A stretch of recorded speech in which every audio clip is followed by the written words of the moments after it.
우리 가슴에 손을 얹고 믿음을 고백하고 오늘 하나님께서 주시는 말씀 받을게요. 제가 먼저 고백하겠습니다. 하나님은 나를 사랑하십니다. 나는 그 사랑 안에 있습니다. 하나님은 오늘 나에게 말씀하실 것입니다. 그 말씀에 능력이 있습니다. 그 말씀에 생명이 있습니다. 나의 마음을 하나님께 열겠습니다. 나의 생각을 예수님께 집중하겠습니다. 들은 만큼 변합니다. 들은 만큼 행복해집니다. 사도 요한은 예수님의 십자가 사건의 목격자입니다. 다른 제자들이 예수님을 다 버리고 도망했지만 사도 요한은 예수님의 십자가까지 따라가서 예수님의 마지막 숨을 거두시는 순간까지 예수님 앞을 지켰습니다. 이 사도 요한이 요한복음을 기록을 하면서 처음부터 끝까지 이 십자가라고 하는 예수님의 구원 사역을 향해 그 정점을 향해 모든 것을 집중하고 모든 이야기와 사건들을 다 연결을 시킵니다. 예수님께서 많은 기적을 행하셨지만 요한은 7가지 기적을 선택을 해서 그것을 기적이라고 부르지 않고 표적이라고 부릅니다. 예수께서 하나님께서 약속하신 메시아가 되신다라고 하는 증거로 그 기적들을 소개하고 있습니다. 요한복음이 열리면서 세례 요한의 제자였던 요한이 예수님을 따르게 되는 계기를 그는 이렇게 기억을 하고 있죠. 세례 요한이 예수님을 보면 뭐라고 말씀을 했냐면 보라 세상 죄를 지고 가는 어린 양이다 이렇게 말씀을 하셨습니다. 그 얘기를 들으면서 유대인이면 당연히 6월절의 어린 양을 바로 떠올렸을 거니 연계가 됐을 겁니다.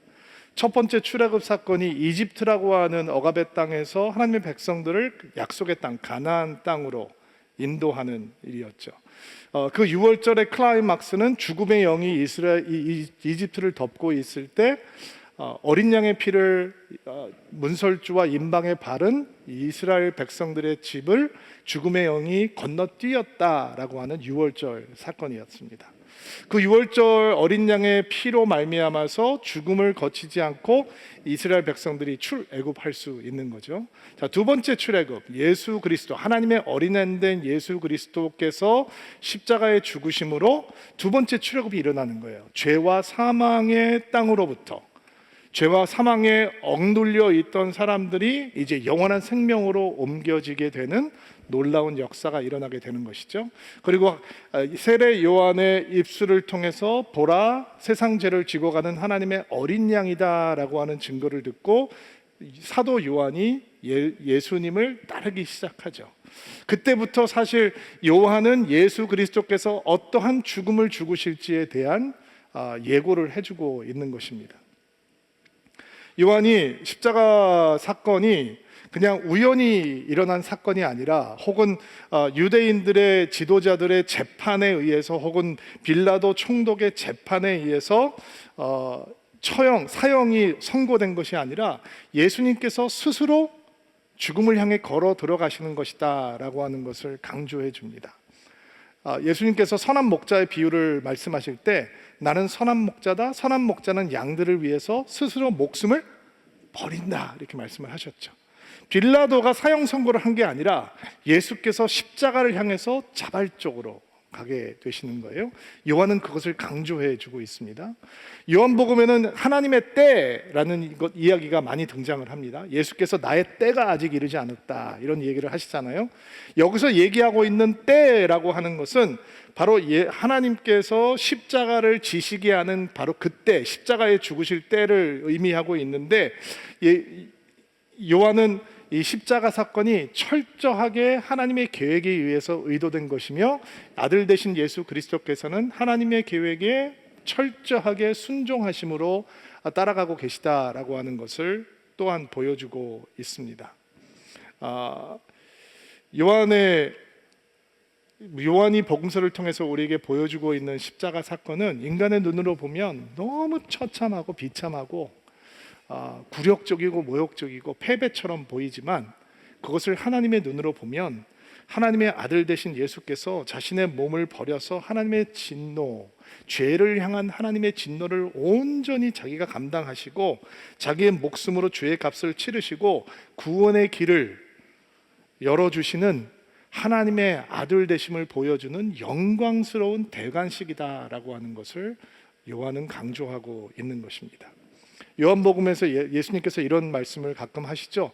인자가 들린 후에, 이 들렸다라고 하는 것이 더블 미닝이 있는 겁니다. 두 가지 미닝이 있는 거예요. 뜻이 있단 말이에요. 하나는 고난을 받으신다라고 하는 뜻이 있고, 하나는 영광을 받으신다라고 하는 뜻이 있는 거예요. 그러니까 십자가가 인간의 눈으로 보면 너무 처참한 형벌이지만 하나님의 눈으로 보면 구원을 이루시는 하나님의 영광으로 가득한 하나님의 위대한 사건이에요. 그러니까 신앙에 있어서 십자가만큼 중요한 건 없는 거예요. 십자가는 사실은 부활로 완성이 되게 되는데, 우리가 부활절날 부활에 대한 말씀을 조금 더 자세하게 나누겠지만, 십자가라고 하는 것은 모든 신앙의 중심이 되고 핵심이 되어야 하는 것입니다. 십자가를 잃어버리면 믿음의 능력을 잃어버리는 것이고, 십자가를 놓치게 되면 믿음의 생명력을 잃어버리게 되는 것이고, 십자가가 없는 교회는 교회가 아닙니다. 십자가를 외치지 않는 믿음은 절대로 믿음이 될 수 없는 것입니다. 십자가야말로 우리가 아무리 강조해도 지나치지 않은 것이며, 십자가를 묵상하는, 십자가에 달리신 예수님을 묵상하는 것이야말로 은혜 중에 은혜요, 축복 중에 축복인 것입니다. 오늘도 우리가 십자가에 달리신 예수 그리스도를 바라보면서 예수께서 말씀하셨던 것을 통해서 그것을 묵상하고 우리의 믿음을 세워가는 시간을 가져보려고 합니다. 28절 말씀 한번 볼게요. 이후에 예수님께서는 이미 모든 것이 이루신 줄 아시고 성경이 성취되도록 하기 위하여 내가 목마르다라고 말씀하셨습니다. 자, 예수님께서 십자가에 달리셨어요. 그리고 마지막 순간까지 자신을 통해서 하나님의 언약의 말씀이 성취되기를 원하시고 그것을 증명하기 원하셨어요. 자, 어떤 사람들은 예수님께서 구약의 말씀을 성취하셨다라고 얘기하면 그거야 뭐 이렇게 자기 자신을 과시하고 드러내고 증명하기 위해서 뭐 껴 맞출 수 있는 거 아니냐, 이렇게 얘기하는 분들이 있어요. 어린 나귀를 타고 들어가는 것을 연출하면서 그거 메시아됨을 드러내지 못하는 사람이 누가 있겠냐. 근데 예수님께서는 출생부터, 베들레헴에서 출생하신다는 것부터, 그리고 이집트로 피난하시는 그 사건부터 온 생애가 전부 다, 사역 자체가, 그리고 죽음까지 하나님의 언약의 말씀이 예수님 안에서 성취되고 있는 거잖아요. 그리고 예수님이 태어나시기 수백 년 전부터 주어졌던 언약의 말씀들, 약속의 말씀들이 예수라고 하는 한 분의 삶 속에서 완성되고 성취되고 있는 거잖아요. 그러니까 그게 예수님께서, 하나님께서 약속하신 하나님의 아들이요 메시아가 되신다라고 하는 것을 보여주고 있는 장면이죠. 오늘도 뒤에 말씀을 보면 예수님께서 숨을 거두신 다음에 사실 십자가형에 달려있는 사람들은 어떤 고통을 당하냐면, 매 맞고 못에 박혀서 그 십자가에 달려 있는 것 자체가 상상할 수 없는 고통이지만, 몸이 쭉 늘어져 있기 때문에 숨을 쉴 수가 없잖아요. 폐가 눌리게 되니까. 그러니까 숨을 쉴 때마다 이 못 박힌 손과 발에 힘을 주고 몸을 들어 올려야 되는 거예요. 그래서 숨을 들이마시고 내쉬어야 되는 거거든요. 이거를 몇 시간 하는 게 아니라고 며칠 동안 계속 하는 거예요. 그러니까 너무 고통스러운 삶이 되는 것이고, 결국 자기 자신을 지탱할 수 있는 힘이 없을 때는 이제 질식해서 죽게 되는 거죠. 그런데 유대인들이 지금 유월절이 다가오고 있기 때문에 유월절이 시작되기 전에 십자가에 달려있는 이 죄수들을 빨리 죽여서 몸을 끌어내리자라고 로마 사람들에게 요청을 했기 때문에 다리를 부러뜨리기 위해서 로마 군사들이 죄인들에게 다가가서 그 다리뼈를 쳐서 더 이상 힘을 주지 못하도록 다리뼈를 부러뜨리게 되죠. 그러니까 이제 질식사를 거기서 하게 되는 거예요. 그런데 예수님께서는 이미 운명하셨기 때문에 다리를 부러뜨리지 않아도 괜찮다, 안 와도 된다라고 판결이 되었다는 거예요. 그 말씀도 예수님께서 어떤 보호하심을 받는 건지 구약에서 약속하고 있는 말씀이기 때문에 예수님께서는 처음부터 끝까지 그의 삶이 하나님의 언약의 말씀이 성취되고 이루어지는 것임을 우리에게 보여주고 있다는 거예요. 그리고 이 말씀을 뱉으셨어요. 내가 목마르다. 이 말씀도 하나님의 언약의 말씀의 성취이다라고 요한은 얘기하고 있죠. 어떤 말씀인가? 몇 가지 의견이 있는데, 아마도 시편 22편에 나와 있는 15절에 나와 있는 말씀을 염두에 둔 것 같아요. 내 힘이 다 말라버려 깨어진 질그릇 조각 같이 되었으며 내 혓바닥은 입천장에 붙어버렸습니다. 주님께서 나를 죽음의 땅에 가두셨습니다. 개역 개정판에는 내가 죽음의 진토 속에 있다라고 하는 표현을 썼어요. 얼마나 고통스러운 그런 표현을 썼겠어요. 자, 채찍형을 받으셔서, 태형을 받으셔서 예수님의 몸은 갈기갈기 찢겼을 것이고, 그 태형을 받는 사람들은 뭐 온몸이 찢기고 이 내장이 노출이 되고 이 정맥이 드러나고 할 정도로 뭐 만신창이가 되게 예수님께서 고문을 받으셨는데, 그리고 이미 많은 양의 피를 흘리셨을 것이고, 손목과 그리고 발에 굵은 못을 박았으니 또 다시 출혈이 시작되었을 것이고, 당연히 탈수 현상이 와서 예수님께서 극심한 갈증을 느끼고 있다는 거죠. 예수님의 십자가형을 의학적인 데이터로 분석하는 학자들이 있었어요. 그리고 예수님의 십자가 사건을 의학적으로 연구하는 학자들이 바로 예수님께서는 저혈량성 쇼크를 경험하고 있다라고 말씀을 해요. 하이퍼볼레믹 샤크를 경험하고 있다는 거죠. 그렇게 많은 양의 피를 흘리고 그 출혈 때문에 고통을 겪는 상태를 의미하는데, 이렇게 사람들이 많이 피를 흘리게 되면 이런 네 가지 증상들이 나타난다고 해요. 첫 번째, 심장이 더 이상 피를 퍼올리지 않게 되고, 두 번째, 혈압이 떨어져서 정신이 몽롱해지거나 기절을 하게 되고, 세 번째는 신장이 남아있는 피의 양을 유지하기 위해서 소변을 만드는 일을 중단하고, 네 번째로 몸은 흘린 피를 보충하기 위해서 액체를 요구하기 때문에 극심한 갈증을 느끼게 된다. 그래서 예수님께서 의학적으로 저혈량성 쇼크에 빠져 있기 때문에 엄청난 목마름, 갈증을 느끼시고 이런 고백을 하고 있는 것이다 라고 얘기를 했어요. 근데 예수님께서 그 전에도 태형을 당하실 때 어떤 고문과 모욕을 당하셔도 거기에 대해서 뭐 아프다 뭐하다 이런 언급을 하시는 장면이 없잖아요. 근데 십자가 위에서 말씀을 이루기 위해서 내가 목마르다라고 말씀을 하셨다는 거예요. 단순히 그 말씀이 예수님께서 육체적으로 고난을 당하셨다, 정말 아프셨구나, 이 정도로 끝나서는 안 되겠죠. 거기에는 예수님께서 내가 목마르다라고 외치는 고백 속에는 더 깊은 의미가 있어요. 자, 예수님께서 느끼고 계시는 이 갈증, 목마름의 정체, 우리는 이 목마름을 요한복음 4장에서 만난 적이 있어요. 요한복음 4장에는 수가성에 살고 있는 한 사마리아 여인이 등장을 하죠. 예수님께서는 이 여인을 만나기 위해서, 이 한 사람을 만나기 위해서 사마리아 땅에 들어가세요. 이 여인은 남편이 5이나 있었고 지금 살고 있는 사람도 남편이 아니었어요. 남편이 5이었다라고 하는 의미는 여러 가지 의미가 될 수 있을 텐데, 그녀의 삶이 남편으로 충족되지 않는 부분이 있었다는 거예요. 버림을 받았을 수도 있고, 사별을 했을 수도 있고, 이혼을 했을 수도 있고, 우리가 자세한 것은 모르겠지만 이 여인은 아무리 남자를 바꾸고 다른 남편을 해도 그 안에 채워지지 않는 갈증과 목마름을 가지고 있었다는 거예요. 그리고 이 여인의 갈증이 얼마나 심했는지, 그 지긋지긋한 물을 깃기 위해서 아무도 우물가를 찾아주지 않는 12시 가장 뜨거운 때에 항아리를 들고 물을 기르러 나와 있어요. 예수님께서 그녀에게 뭐라고 말씀을 하시냐면, 이 물을 먹는 자들은 다시 목마르게 되겠지만 내가 주는 물을 먹는 자는 다시 목마르지 않을 것이다. 그러면 예수님께서 말씀하시는 물이라고 하는 것은 우물물이 아니겠죠. 그렇죠? 예수님께서 말씀하시는 목마름은 물을 먹지 못하기 때문에 느끼는 갈증이 아닌 거예요. 이 물을 마시면 또 목마르게 된다, 다시 갈증을 느끼게 된다. 그러나 내가 주는 물을 먹는 사람은 다시는 목마르지 않을 것이다. 그럼 예수님께서는 무슨 갈증을 얘기하고 계시는 거예요? 하나님과 단절되어 있기 때문에 느끼는 이 목마름, 하나님이 삶의 중심에 계시지 않기 때문에 느끼는 갈증, 하나님이 우리의 삶의 전부가 되시지 않을 때 우리 안에 임해오는 갈증, 하나님에 대해서 알기는 아는데 정작 하나님을 만나본 경험이 없기 때문에 느끼는 공허함, 갈증, 목마름.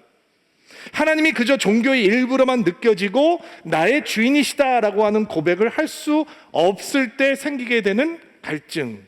하나님에 대해서 알기는 많이 알고 있는데 하나님에 대해서 말은 많이 하는데 정작 하나님과 대화하는 것은 한 번도 해본 적이 없는 영혼들이 느끼게 되는 갈증. 하나님의 없는 삶, 하나님과 관심이 없는 삶, 그런 삶을 살고 있기 때문에 느끼게 되는 갈증. 그 갈증을 예수님께서는 십자가에서 그 갈증의 고통이 얼마나 큰 건지를 보여주시는 거예요. 자, 예수님께서 목마르시다, 고통을 당하고 계세요. 하나님 없는 사람이 그렇게 고통스러운 삶이다 라고 예수님께서는 보여주고 계시는 거예요. 그러면 예수님께서 왜 그런 갈증과 목마름을 경험하고 계시느냐? 왜냐하면 그게 우리가 경험해야 되는 목마름과 갈증이에요. 내가 이렇게 목마름으로, 내가 이렇게 갈증의 고통을 겪음으로 너는 더 이상 목마르지 않아도 된다라고 알려주고 계시는 거예요. 이게 은혜 중에 은혜죠. 내가 목말랐기 때문에 너는 목마르지 않아도 된다. 내가 갈증을 느꼈기 때문에 너는 갈증을 느끼지 않아도 된다. 내가 주는 물을 먹는 자는 다시는 목마르지 않을 것이다. 그러면 워터가 아닌 거예요. 그거는요, 리빙 워터인 거예요. 생수란 말이에요. 그 생수가 뭐예요? 예수를 먹고 마시는 자는 절대로 목마르지 않는 거예요. 예수께서는 십자가의 고통을 왜 우리를 위해서 경험하시는가? 그분이 먼저 고통을 당하시고 목마르심으로 우리는 다시는 영적인 갈증에 빠지지 않을 수 있는 길을 주께서 예비해 주신 거죠. 이 여인이 먼저 물을 구했나요? 아니죠. 이 여인은 그런 물이 존재하는 것도 알지 못해요.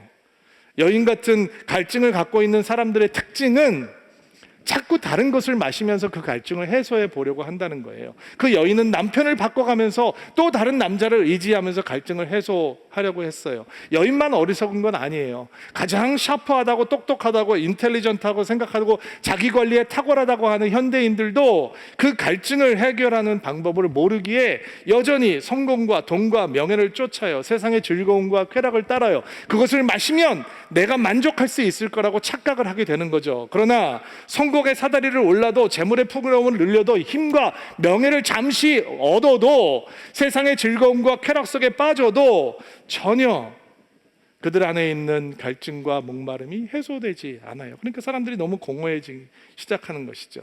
그 갈증은 오직 주님을 먹고 마시는 사람만이 해결이 되는 거예요. 자, 내가 목마르다 라고 하는 예수님, 그 예수님을 바라보면서 정말로 그분이 우리에게 생수를 마시게 하기 위해서 그 고통을 당하셨다면 우리는 점검을 몇 가지 해봐야 돼요.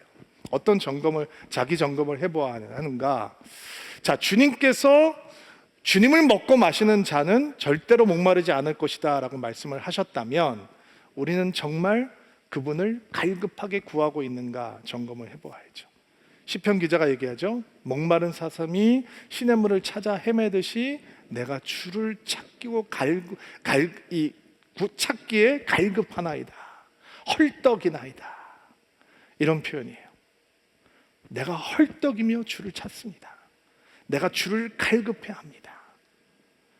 내가 그런 마음을 하나님을 향해서 가지고 있는지 우리는 십자가에 달리신 예수님 앞에서 점검을 해봐야 하는 거예요. 밥 한 끼를 먹어도 헐떡이며 찾는 사람들이 있잖아요. 삼각지에 유명한 고깃집이 있어요. 10번 도전했는데 한 번도 못 갔어요. 애들 한번 데려가주고 싶어서 제가 10번을 도전했는데 다 실패했어요. 한 번은 마음을 크게 먹고 10시에 식당이 12시에 문을 여는데 10시에 찾아갔어요. 깜짝 놀랐어요. 100명이 넘는 사람들이 줄을 서 있는 거예요. 때양볕 때, 코로나에 이렇게 사람만 다다다다 붙어가지고 그 고기 한 점 먹겠다고. 제주도에 가면 유명한 돈가스집이 있어요. 옛날에는, 지금은 앱으로 예약을 하는데 옛날에는 그런 시스템이 없을 때는 텐트를 가지고 와서 사람들이 마당에서 잤대요. 돈가스 한 점 먹으려고. 어떤 유명한 식당은 전화로 주문을 하고 예약을 받아야 되는데 평균 50통에서 100통을 걸어야 겨우 예약을 딴다는 거예요. 근데 사람들이 기쁘게 그 일을 해요. 헐떡이며 밥 한 끼를 찾아 헤매는 거죠. 여러분도 기다려 보셨죠? 웨이팅 많은 집에 가서 해보셨을 거예요. 그리고 거기 가서 인스타에서 올릴 사진 한 장 찍으면 그게 너무 만족이 되는 거죠. 다시 물을게요. 여러분, 주님을 헐떡이며 구해 보셨어요? 갈급하게 주님을 찾고 또 찾고, 그 마음이 내 안에 있는가?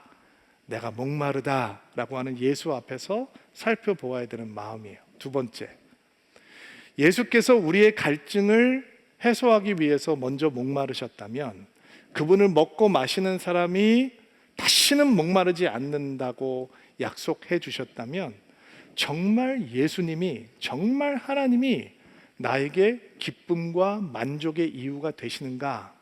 나는 정말 그분 한 분만으로 기뻐하고 있는가? 확인하고 점검해야죠. 감사하십니까?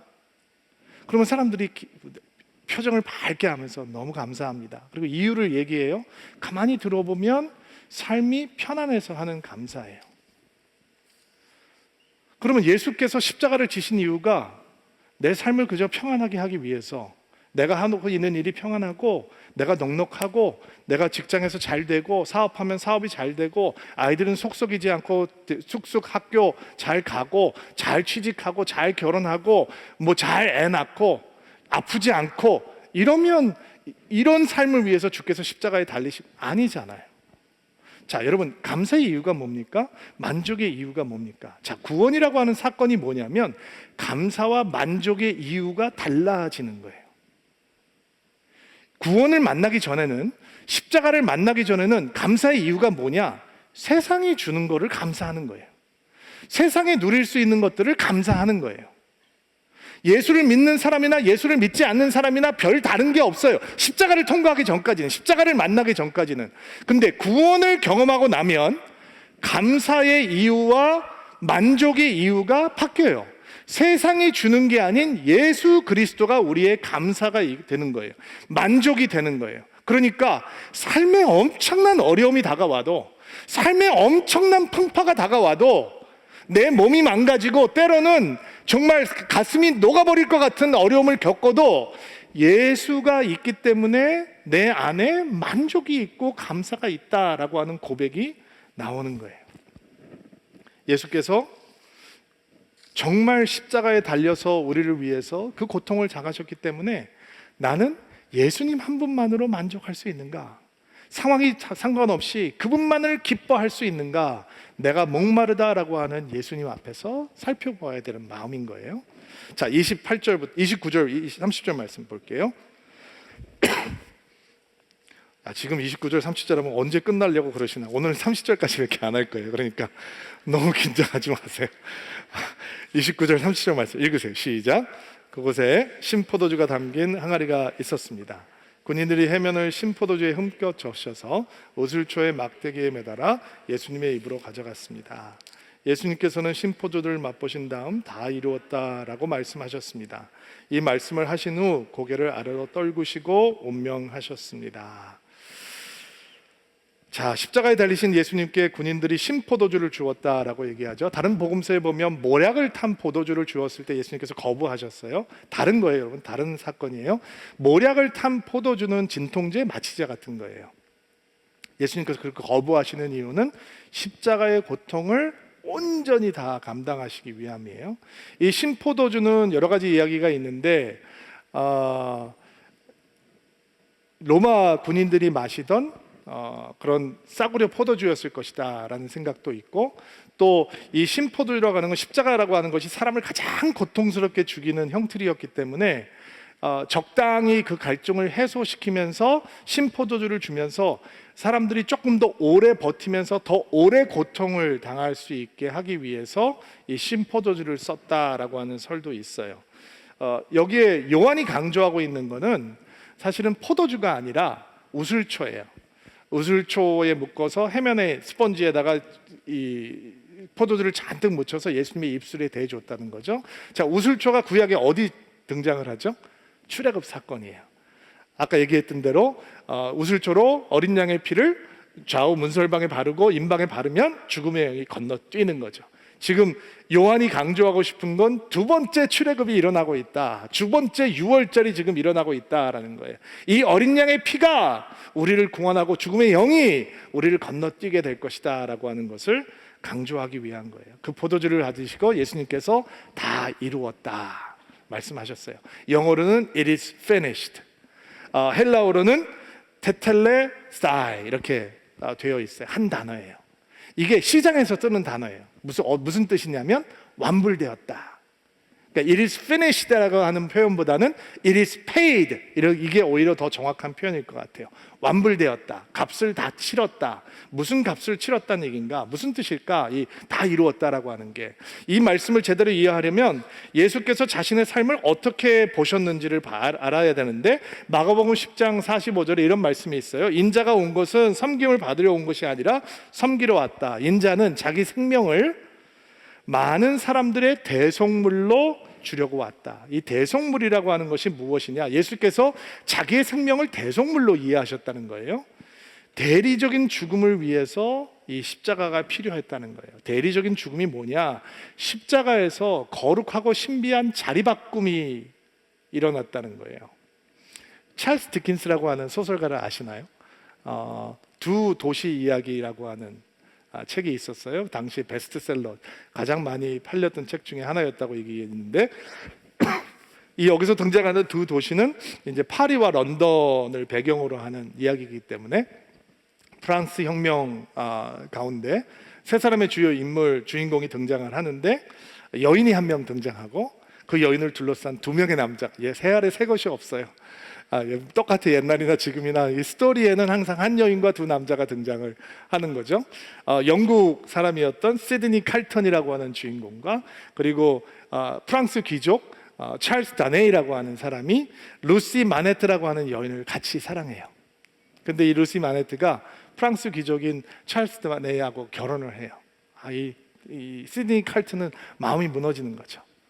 이 소설에서 가장 감동을 주는 포인트는 어디냐면, 찰스 다네이가 그 프랑스 혁명 가운데 잡혀서 이제 내일이면 단두대의 이슬로 사라지는 운명에 처하게 돼요. 근데 시드니 칼튼이 그를 찾아가요, 감옥으로. 그래서 내가 너를 대신해서 내 자리를 내가 대신해서 너를 위해서 죽겠다 얘기를 해요. 왜요? 그 루시 마네트를 사랑하기 때문이에요. 사랑하는 여인을 위해서, 남편과 아이들을 위해서 자기가 대신 죽겠다는 거예요. 순애보적인 사랑이죠. 이 세상에는 그런 사랑 없어요. 그러니까 소설인 거예요. 기대하지 마세요, 자매님들. 근데 찰스 다네이가 그거를 거절해요. 근데 그를 약을 타가지고 잠들게 해서 몰래 그를 빼내고 정말로 자기가 그 자리를 대신해서 단두대의 이슬로 사라져요. 누구 얘기를 하고 있는 것 같아요? 찰스 디킨스가 예수의 얘기를 하고 있는 거예요. 예수께서 어떻게 신비로운 자리바꿈을 하셨는지. 그럼 누구하고 자리바꿈이에요? 여러분들이에요. 내가 있어야 될 자리를 예수께서 가셨어요. 그게 십자가예요. 어떤 분들은 이렇게 얘기합니다. 목사님, 기독교가 참 원시적인 종교입니다. 아니, 하나님이 용서를 하실 거면 그냥 용서를 하시면 배포 있게, 멋지게, 쿨하게 하시면 되지, 뭐 그렇게 예수님을 죽게 하고 피 흘리게 해서 그렇게 폭력적인 방법으로, 무지한 방법으로 용서를 합니까? 그렇게 얘기하는 건 죄가 요구하는 대가가 얼마나 비싼지 모르기 때문이에요. 죄는 죽음을 요구해요. 사망을 요구한단 말이죠. 그래서 내가 내 죄의 대가를 지불할 수 없는 거예요. 그러니까 자리바꿈이 일어나야 되는 거죠. 예수께서 내가 가야 되는 자리를 가시는 거예요. 내가 받아야 되는 진노를 받으시는 거예요. 내가 흘려야 되는 피를 흘리시는 거예요. 그리고 그 십자가에서 예수님께서 죽으심으로, 피 흘리심으로 죄값이 다 치러지는 거예요. 그리고 외치시는 거죠. 다 이루었다. 완불되었다. 죄값을 치렀다. 그러니까 우리는 이제 예수님만 믿으면 예수님께서 이루어 주신 구원의 길에 들어설 수 있는 거예요. 여러분, 종교와 복음의 차이가 뭔지 아세요? 종교는 내가 하나님의 은총, 하나님의 은혜, 사랑을 받기 위해서 온갖 노력과 수고를 하는 거예요. 그리고 하나님 앞에 인정을 받으려고 애쓰는 거예요. 복음은 하나님께서 행하신 것을 믿음으로 받아들이는 거예요. 다 이루었다라고 하는 말 속에서 우리는 몇 가지를 봐야 되는데, 우리 구원을 위해서 포기하지 않으시는 하나님의 집요함, 하나님의 열심, 하나님의 열정을 보는 거예요. 창세기 3장부터 시작됐던 인간의 죄악의 역사는 하나님을 무시하고 하나님을 버리고 하나님을 등지고 하나님을 거부하죠. 그러나 하나님은 한 번도 우리를 포기하신 적이 없단 말이에요. 십자가를 세워서 모든 사람들이 하나님을 알고 하나님의 자녀가 되는 길을 열어놓으실 때까지 하나님은 포기하지 않으셨다는. 구원은 쉽죠. 구원의 길은 쉽습니다. 그러나 구원의 값은 굉장히 비쌉니다. 하나님의 아들이 죽으셔야 했습니다. 또 우리가 다 이루셨다 하는 것 속에서 어떤 하나님의 마음을 볼 수 있는가? 하나님께서 준비하신 구원의 완전함, 완벽함을 보게 되는 것이죠. 어떤 것도 더할 수 없는 겁니다. 어떤 것도 뺄 수 없는 겁니다. 오직 예수께서만 구원의 길이요 진리요 생명이 되시는 이유는 바로 그분만이 다 이루셨다라고 말씀하시는 분이 되기 때문입니다. 또 우리는 다 이루었다고 하는 선언 속에서 십자가가 완전한 승리가 된다라고 하는 것을 보게 됩니다. 아서 핑크라고 하는 설교자는 예수님의 다 이루었다라고 하는 선언을 이렇게 이해했어요. 이것은 무력한 순교자의 절망적인 외침이 아니었습니다. 그것은 고통이 끝났다는 안도의 표현도 아니었습니다. 그것은 기진맥진한 생명의 최후의 헐떡임도 아니었습니다. 그가 이해하는 십자가에 다 이루었다라고 하는 외침은 승리자의 외침, 정복자의 포효였다는 거예요. 십자가는 우리에게 궁극적인 영적인 승리를 가져다 주는 하나님의 은혜의 선물이었다는 것입니다. 자, 오늘 우리는 십자가 앞에 섭니다. 내가 목마르다 라고 외치셨던 예수님, 그리고 다 이루었다 라고 선언하신 예수님 앞에 섭니다. 돌아보셔야 합니다. 아, 예수님께서 목마르심으로 나의 목마름이 끝났구나. 그러면 나는 그 주님을 갈급해하고 있는가? 나의 만족과 감사의 이유가 예수인가? 살펴보셔야 합니다. 다 이루었다. 그렇다면 나는 그 구원을 이루신 예수님을 온전히 믿고 있는가? 구원받은 백성으로 오늘 주님을 주인으로 삼고 살아가고 있는가? 우리는 살펴보아야 합니다. 여러분의 삶이 십자가가 심벌이 되면 안 돼요. 여러분들이 큰일이 생길 때 목걸이 걸고 가면 마음이 좀 안정이 되니까 십자가 목걸이 하고 가야지. 이거는 십자가의 능력이 아닌 거예요. 십자가의 능력은 더 이상 더할 것도 없고 뺄 것도 없는 유일한 하나님의 구원, 그 길이 될 때 우리에게 능력이요 생명이 되는 것입니다. 십자가를 붙드는 우리가 되기를 주의 이름으로 축복합니다. 자, 가슴에 손을 얹고 안수하시고요, 여러분들을 위해서 축복하고 기도하겠습니다. 하나님, 십자가에 달리신 예수 그리스도를 바라봅니다. 내가 목마르다. 우리의 갈증을, 우리의 목마름을 예수께서 온전히 감당하셨습니다. 우리의 목마름을 끝내시려 주께서 먼저 목마르셨습니다. 다른 것으로 우리의 목마름을 채우려고 하는 어리석음을 멈추게 하옵소서. 오직 주님을 갈급하게 찾으며 갈망하는 믿음을 가르쳐 주옵소서. 그분을 먹고 마시는 삶을 갈구하게 하옵소서. 정말 그분만으로 만족하고 그분만으로 기뻐하는 삶을 배울 수 있도록 하나님께서 우리를 축복하여 주옵소서. 다 이루었다, 승리자로 선포하시는 주님의 선언을 듣습니다. 우리 앞에 열려있는 구원의 길을 바라보게 하옵소서. 주께서 행하신 것으로 충분합니다. 십자가로 충분합니다. 십자가는 이제 우리의 삶의 중심이 되어야 합니다. 그것이 우리의 믿음의 고백이 되게 하옵소서. 구원이라고 하는 사건이 예수를 믿을 때 잠시 경험하는 사건이 아니라 나의 오늘을 다스리고 주장하는 사건이 되게 하시고, 우리의 삶의 십자가를 높이 세우고 오직 십자가만 자랑하며 주님만 자랑하는 인생이 될 수 있도록 도와주옵소서. 모든 것을 다 이루었다라고 선언하는 예수님을 바라보며 십자가의 길을 걷는 드림인들이 되게 하옵소서. 주께서 모든 것을 다 이루셨기에 주와 함께 죽는 자는 영원히 함께 살게 될 것이며, 주와 함께 낮아지는 자는 영원히 높아지게 될 것이며, 주와 함께 약해지는 자는 영원히 강해지게 될 것이고, 주와 함께 버리는 자는 참된 부요함을 누리게 될 것이며, 주와 함께 슬퍼하는 자는 기뻐하게 될 것이고 주와 함께 패배하는 자는 주의 승리를 누리게 될 것이라고 하는 십자가의 역사를 믿고 따르는 드리민들이 되게 하옵소서. 예수님의 이름으로 기도하옵나이다. 아멘.